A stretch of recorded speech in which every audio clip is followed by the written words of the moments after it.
the next game. Quite incredible, really, because 3 games ago in all competitions, they had a 100% record in every competition, and people were saying, well, how are we going to stop Liverpool winning the title? It's a tough week for Liverpool fans, isn't it? You know, since Arne Slot's come in, everything's been so smooth.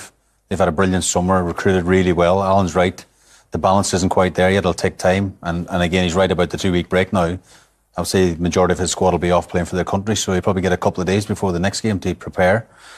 But again, everyone just thought, after winning the league last season, adding all these amazing players in attacking positions especially, they're going to win it again. But it's never that simple. It takes time for these players to bed in. It takes time for these players to get the right positions. And again, the balance in midfield, and then going behind the midfield, I've got real worries about the defence as well. It talks about the full-back areas. You know, Konaté's struggling at the minute. Van Dijk is not the Van Dijk of last season, perhaps. They've lost Alisson last week to injury as well. So there's lots of things he has to deal with. And probably the first time since Arne Slot's joined Liverpool that people are questioning, not everything he does, but the little things that he's not been questioned about so far. Yeah, it's the first time in his managerial career he's lost 3 in a row in any competitions as well. But particularly the centre of defence, to see Konaté go off in a game like that and Gravenberch go back there, and he's changed the full-backs, both of them as well. Particularly when Gomez was on the bench as well. So you had the option of either playing him right back or playing him centre-half when others have gone off.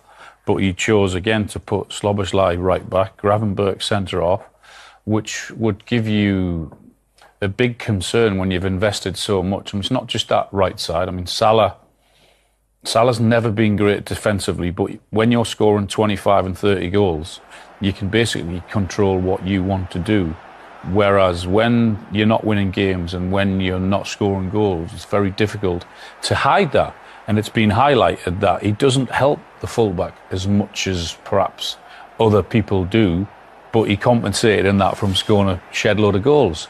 But that's not the only problem that side. Kerkez hasn't been as good as he was at Bournemouth. He's finding it difficult at Liverpool. He had the freedom to go whenever he wanted it and just play off the cuff at Bournemouth. But I think he's finding it hard as to when to go and when not to go in terms of that cover that Van Dijk needs, because Van Dijk and Konaté have looked really, really exposed. So yeah, it's been an issue. And even you said, even before last week, they were getting away with it because we all thought it was a positive that they were actually winning games without playing particularly well. But they were winning games but giving so many chances away to the opposition. And teams weren't taking it. We all thought, well, that has to be a good sign. But whereas they're getting punished now for late goals and getting punished for giving so many chances away. I mean, at Crystal Palace last week, if it wasn't for the brilliance of Alisson in the first half, no exaggeration, there would have been 4, at least 4, maybe 5-0 down. Now that would alarm you, that a team that has gone from being brilliant one season, when the expectation, no one expected Liverpool to do that, whereas now, the expectation is huge on them, particularly even more so, not just because they won the league at a canter last year, but because of the huge investment that I've made in so many players. And from an opposition point of view, that aura, they'll look at those last 3 games and see areas where they can prosper. Yeah, I think, again, Alan's right in the sense the balance. Opposition teams and managers will look at their balance. It's not right if you can break through their press from a front point of view.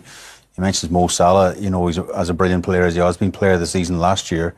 He doesn't really track back. So again, they're not balancing that one side alone. So at times you feel sorry for Bradley and Frimpong because they're doubling up on him, the opposition teams, and really struggling to defend that. And again, they're giving up way too many chances. Way too many chances. It's a real concern. Again, it's nearly peeling it all back and going from a solid foundation. We're going to be hard to beat today. We're going to be really sort of dogged.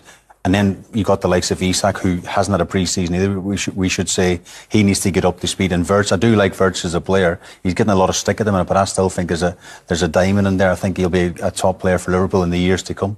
And just before we move on, at the top, you mentioned Isak. Ekitike have been playing and scoring, and Isak's now having to play. Is that a potential issue for him? Yeah, I mean, then the other question is, can they then play together? Yes, I'm sure they can, but how many times that will happen, He's hinted I don't not, know, hasn't because he, really? Isak's already said his favoured position is down the middle. Ekitike, without doubt, is better down the middle, and he's probably been the standout player for Liverpool, Ekitike.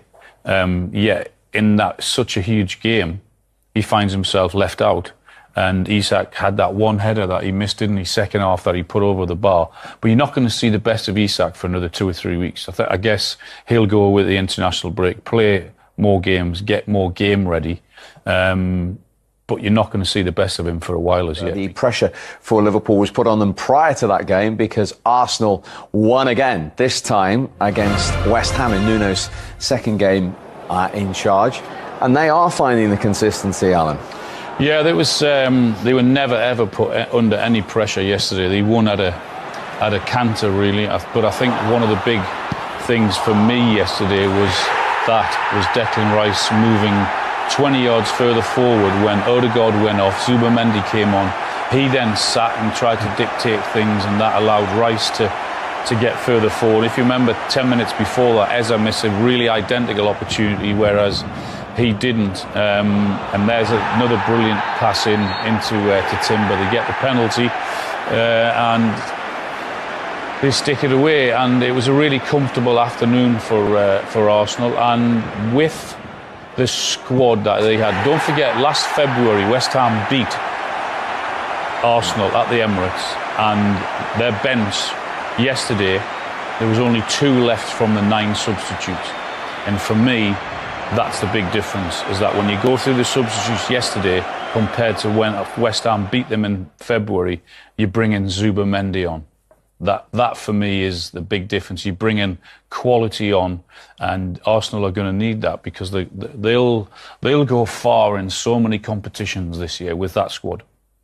Yeah, it's difficult to see any weaknesses. It really is. I mean, they've been knocking on the door, haven't they, the last 3 seasons, coming second. Arteta's gone into the market again, strengthened really well. Madueke, Eze, I like a lot. They've gone, and when you look at, Al mentioned the bench, you don't see any weakness. A player comes off and an even better player maybe comes on. I know Arteta's changed the substitutions name to finishers, but you can kind of see what he's getting at. He's trying to keep everyone happy because they will be going on all fronts. And I know they're sitting at the top of the league now as we sit here today, but I think they've been building this up for the last number of years, and I think the couple of signings in the summer is the real sort of final piece to the jigsaw. And I think anyone finishes above them, you know, they'll win it. So I really strongly fancy Arsenal to actually get over the line this year. And the one negative for the 3rd start in a row, Martin Odegaard off in the first half. Some reports today of a medial knee ligament injury, which is a blow for the club captain. But on the point that you're making, they're much better equipped to cope without him than they have been in the past. Zubimendi comes on. That for me is a great example of where Arsenal are. And you look at someone goes off and the options that they've got on that bench now. That is the big difference. Yes, Arsenal have had a really good 12 or 13 or 14 players, but they've never had a good 18, 19, 20 players, which is what you need. And I think Arsenal have got that now because there's no doubt they're going to go far. They've got 1 or 2 injuries, Madueke, Odegaard, as you've said. But the players that are coming in, that's the big difference.